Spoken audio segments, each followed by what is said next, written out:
दहशतवादी हल्ल्यात मोरगाव भाकरी येथील जवानाला वीरमरण. एका महिन्यापूर्वी झाला होता विवाह.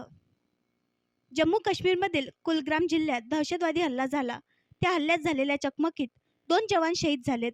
त्यानंतर सुरक्षा दलांनी 4 दहशतवाद्यांना सुद्धा ठार केले. अकोला जिल्ह्यातील बाळापूर तालुका अंतर्गत येत असलेल्या मोरगाव भाकरी येथील प्रवीण प्रभाकर जंजाळ अशी या वीरमरण आलेल्या जवानाचे नाव आहे.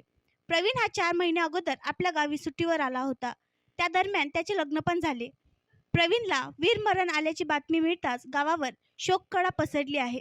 2019 मध्ये प्रवीण जंजाळे भारतीय सैन्य दलात दाखल झाले होते. त्यांच्या लग्नाला नुकतंच 1 महिना पूर्ण झाला असून त्याच्या मृत्यूच्या पश्चात पत्नी, आई-वडील, मोठा भाऊ असा परिवार आहे. आणखी नवीन व्हिडिओ पाहण्यासाठी आमच्या देशमुख एक्सप्रेस न्यूज चॅनलला सबस्क्राईब करा, लाईक करा आणि शेअर करा.